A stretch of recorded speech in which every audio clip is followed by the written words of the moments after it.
दोस्तों कभी कभार तो मैं जाता हूँ वेडिंग फिल्म मेकर के वर्कशॉप में, वहाँ जाकर मुझे ऐसा लगता है ना कि मैं बेवकूफ़ हूँ, क्योंकि जो लड़के वहाँ पे दिखते हैं ना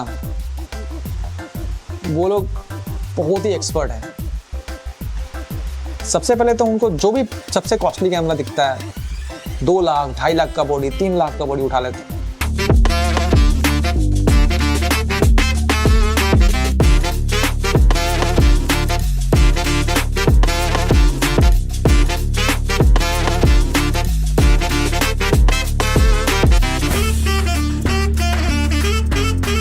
बोलते हैं कि दाम ज़्यादा है, इसका मतलब काम तो बढ़िया होगा। वेडिंग फोटोग्राफी में ऐसे आपको बेवकूफ़ मिलेंगे, कैमरा खरीदते हैं शो ऑफ करने के लिए क्योंकि मेरे पास कॉस्टली कैमरा है, तो दूसरी बात तो मार्केटिंग भी करके उस कैमरे से पैसे भी उठा लेते हैं। लेकिन कैमरे का जो आउटपुट आना चाहिए ना, वैसा उनका आउटपुट तो कभी ला ही नहीं सकते हो, 50% में नहीं ला सकते।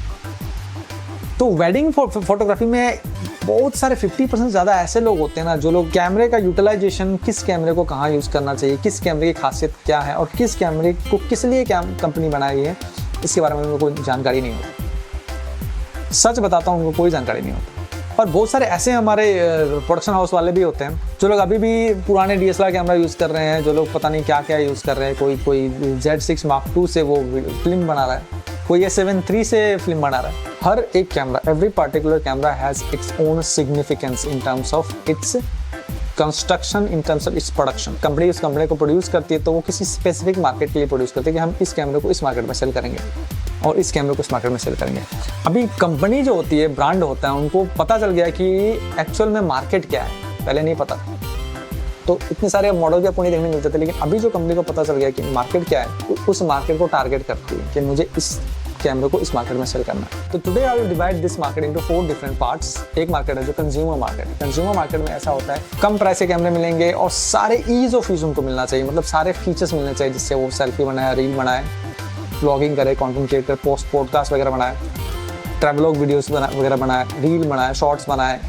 मतलब ऐसे वीडियो की हो सके तो उनको कैमरा के अंदर वो एडिटिंग के ही फीचर्स सारे डाल दे कंपनी, तो वो बस शूट करे, कैमरे के अंदर एडिट करे और पोस्ट कर दें। अब इस तरह का टेक्नोलॉजी आने वाला है कैमरा के अंदर। ये कंज्यूमर मार्केट है। अब प्रोफेशनल मार्केट, कंज्यूमर मार्केट से प्रोफेशनल मार्केट को मैं अलग करता हूँ कि प्रोफेशनल मार्केट में जो लोग वेडिंग शूटर्स होते हैं, जो लोग वाइल्ड लाइफ शूटर होते हैं, जो लोग फैशन शूटर होते हैं, इनको टारगेट किया जाता है क्योंकि ये लोग पैसे अच्छा अर्न करते हैं अपने क्लाइंट्स से। तो इनके लिए जो कैमरा होता है वो 20, 30, 40, 50 हज़ार का नहीं होता है। एक कैमरा 1.5 लाख 2 लाख में कंपनी बेचती है। उन्हें पता है कि इनका साल का जो इनका प्रोजेक्ट होता है जिस पे काम करते हैं वो 20-30 लाख रुपए का होता है मिनिमम। तो इसीलिए वो कंपनी उस तरह से सेल करती है, उसके अंदर फीचर भी देता है। अब इनको चाहिए सारा FX कैमरा, क्योंकि प्रोफेशनल अगर शूट कर रहे हैं तो FX कैमरा या फिर क्रॉप कैमरा में भी बहुत ही एडवांस वाले क्रॉप कैमरा यूज़ करते हैं। तो FX कैमरा जो होता है मोस्टली इनके लिए बनाया गया। तो इसके अंदर क्या क्या फीचर्स होता है, टेक्निकल फीचर्स के बारे में बात बताऊंगा आपको। और एक और जो क्राइटेरिया है वो है प्रोडक्शन हाउस। छोटे छोटे जो रीजनल प्रोडक्शन हाउसेज होते हैं, जो रीजनल फिल्म्स बनाते हैं, जो लोग म्यूजिक वीडियोज़ वगैरह बनाते हैं और जो लोग डॉक्यूमेंट्री शूट करते हैं, बड़े बड़े प्रोजेक्ट वगैरह शूट करते हैं, तो इनका एक मार्केट अलग होता है। और ये तीसरा मार्केट हो गया।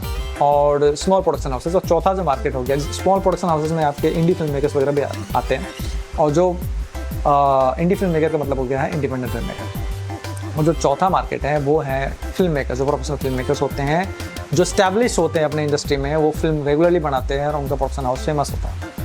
तो इनके लिए कौन सा कैमरा है? फ्रेंड्स, मेरा नाम अमित शर्मा है। मैं एक फिल्म मेकर, वेडिंग फोटोग्राफर हूं और मैं आज आपको डिटेल में बताऊंगा कि कौन सा कैमरा आपको लेना चाहिए अगर आप एक प्रोफेशनल प्रोजेक्ट शूट करते हैं, जिसमें जो लोग फिल्म फेस्टिवल में अपने प्रोजेक्ट को भेजते हैं, जो लोग अलग अलग जगह स्क्रीनिंग करते हैं, बड़े बड़े डिस्प्ले पर उनका स्क्रीनिंग होता है, मान लीजिए थिएटर में चलता है, वो बड़े बड़े OTT प्लेटफॉर्म में जाता है।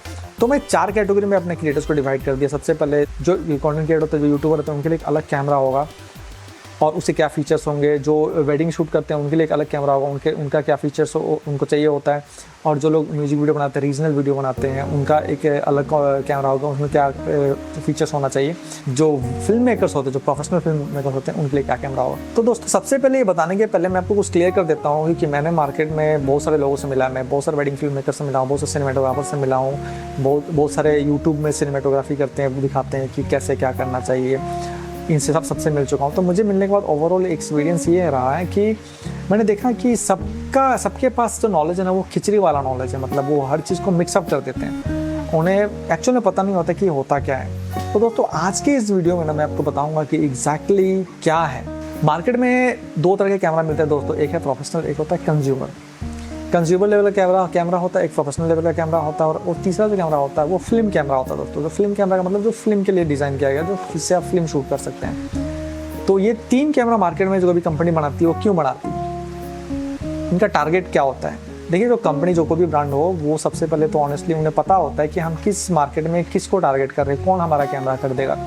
तो अगर कंज्यूमर लेवल का कैमरा हो, वो लोग खरीदते हैं जो लोग को फुल HD 4K शूट करना है, बढ़िया क्वालिटी के 4K शूट करना है, उनको पॉडकास्ट बनाना है, उनको डिफरेंट सोशल प्लेटफॉर्म में शेयर करना है, अच्छा रेजोल्यूशन चाहिए, अच्छा ऑटो फोकस चाहिए, कुछ कन्वीनियंट फीचर्स चाहिए, ट्रैकिंग चाहिए, ये चाहिए, वो चाहिए, मतलब स्टेबलाइजेशन चाहिए। ये जो, क्योंकि वो लोग उसी काम के लिए उस कैमरा को यूज़ करते हैं ना, उनके लिए जो कैमरा बनाती है कंपनी उसका बनाती है कि इनको ये सारे फीचर्स हमको देना है ताकि वो कैमरा खरीदे। इसी फीचर्स के अंदर वहाँ पे मारधार लगा रहता है, कोई भी कंपनी कुछ देती है, कोई भी कंपनी कुछ देती है। किसी में आई ट्रैकिंग होता है, किसी में एनिमल बर्ड ट्रैकिंग होता है, किसी में स्टेबलाइजेशन अलग तरीके का होता है, किसी में फिल्टर्स वगैरह होते हैं, किसी में फ्लिप आउट स्क्रीन रहता है, किसी में गिम्बल होता है, पता नहीं क्या क्या होता है। ये सारे कंज्यूमर लेवल के कैमरा हो गए। अभी हम वेडिंग के मार्केट में आते हैं। तो वेडिंग के मार्केट में हो गया दोस्तों कि वेडिंग में मोस्टली लोग आजकल जो पैसे खर्च करते हैं लोग, ट्रैकिंग व्रैकिंग भी सब कुछ रहती है, लेकिन जो वहाँ जो आप जो कंटेंट क्रिएटर जो कैमरा जो था वो मोस्टली APS-C कैमरा होता है, 1 इंच सेंसर वाला कैमरा होता है, जिसमें आप ब्लॉगिंग करते हैं, कंटेंट क्रिएट करते हैं आप यूट्यूब के लिए। उसमें रेजोल्यूशन ज़्यादा मायने रखता था और कलर वगैरह मायने रखता था, ज़्यादा एडिट नहीं करते, कंटेंट क्रिएटर कितना एडिट कर लेंगे। लेकिन जो आप प्रोफेशनल लेवल में आगे वेडिंग में, तो वहाँ पे आपको चाहिए वैसे लोग होते हैं जो लोग एडिट करते हैं, जो लोग कलर ग्रेड करते हैं, जिसको फुल फ्रेम का सेंसर चाहिए, जिसमें बढ़िया क्वालिटी, बढ़िया लाइट और बढ़िया DR रेंज चाहिए आपको। तो ये सारे चीज़ ज़रूरत होती है, क्योंकि आपको जब क्लाइंट पे करता है 1 से 1.5 लाख रुपये, तो चाहता है कि आपके पास अच्छे गियर। इन कैटेगरी को हटाने के बाद हम तीसरी कैटेगरी में आते हैं। ये हो गया डॉक्यूमेंट्री शूट करने वाले, म्यूजिक वीडियो शूट करने वाले, रीजनल वीडियो शूट करने वाले। तो ये जो कैटेगरी है, इसमें क्या होता है कि इसमें भी पैसे बहुत मिलते हैं, क्योंकि इसका और काम कम होता है। इसमें प्रोफेशनल लोग आते हैं, क्योंकि यहाँ पे बहुत सारे थिएटर ग्रुप है, बहुत सारे आर्ट हाउस है, बहुत सारे जो प्रोडक्शन हाउसेस हैं, और उनको पैसे पे किए जाते हैं। उनके पास काम कम होता है, लेकिन उनको क्वालिटी देनी पड़ती है दोस्तों। उसमें हर एक चीज़ का उनको ख्याल रखना पड़ता है। तो ये जो तीसरी कैटेगरी, इसमें आप डॉक्यूमेंट्री शूट करते हैं, म्यूजिक वीडियो बहुत ज़्यादा शूट करते हैं, रीजनल वीडियोस वगैरह बनाते हैं, रीजनल फिल्म्स वगैरह बनाते हैं। तो इनके पास बजट की कमी होती है कि रीजनल फिल्म्स होता है 3 से 4 लाख, 5 लाख, 8 लाख, 10 लाख के अंदर काम होता है। तो इनको चाहिए एक ऐसा कैमरा जो प्रोफेशनल और सिनेमा को मर्ज कर दे। तो बहुत सारे लोग तो प्रोफेशनल कैमरा से भी शूट कर लेते हैं, लेकिन एक्चुअल में इन्हें क्या करना चाहिए?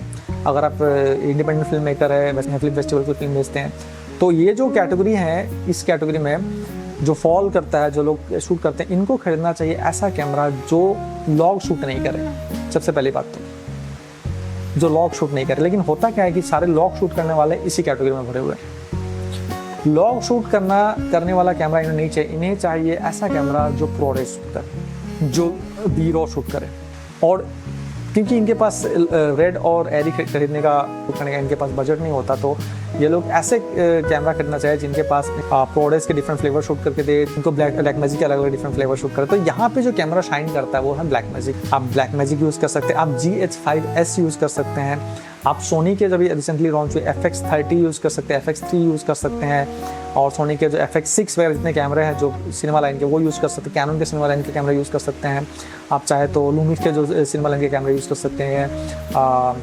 तो ये जो कैटेगरी, इसमें इन लोगों को चाहिए कि प्रॉपर रिक करने वाला कैमरा चाहिए, जिसमें वो जो वीडियो का जो क्वालिटी है उसमें कोई भी कॉम्प्रोमाइज़ नहीं होना चाहिए। और इनको ईज़ ऑफ यूज़ नहीं चाहिए। ईज़ ऑफ यूज़ उन लोगों को चाहिए जो प्रोफेशनल लेवल पे शूट करते हैं, जो कंज्यूमर लेवल पे।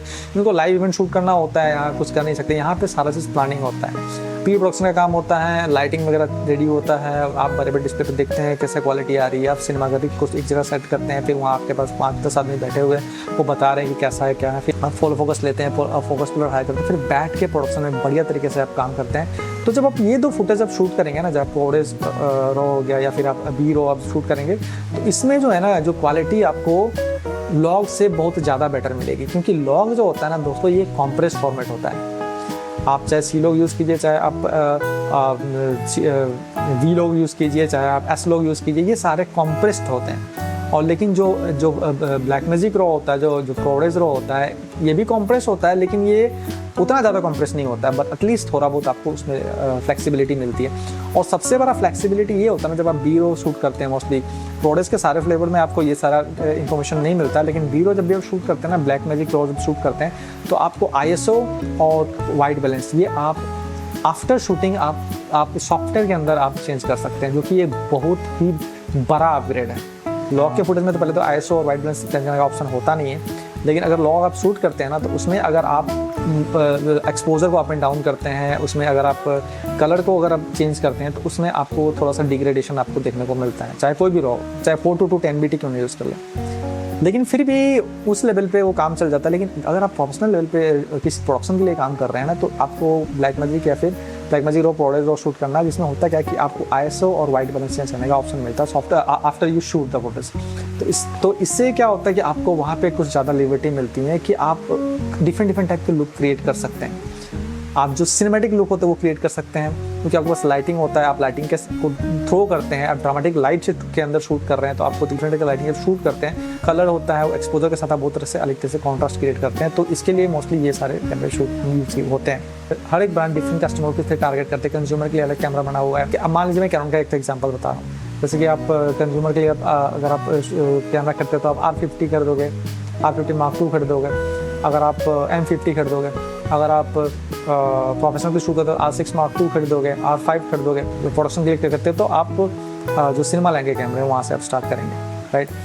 तो सिमिलरली सोनी में भी यही कंडीशन है। आप जब कंज्यूमर के लिए कैमरा बनाओगे तो बनाओगे ZV-10 Mark II बनाओगे, अगर आप प्रोफेशनल के लिए बनाओगे तो A7 Mark IV बनाओगे, A7S3 बनाओगे, अगर आप छोटे मोटे प्रोडक्शन हाउसेस के लिए बनाओगे तो आप FX3 बनाओगे, आप FX30 बनाओगे। लेकिन जब बिगर प्रोडक्शन के लिए बनाओगे तो उसमें FX6 FX7 जो भी है वो बनाएगा। डिफरेंट टाइप के कैमरा जो होते हैं सिनेमा लेंगे कैमरा होते हैं।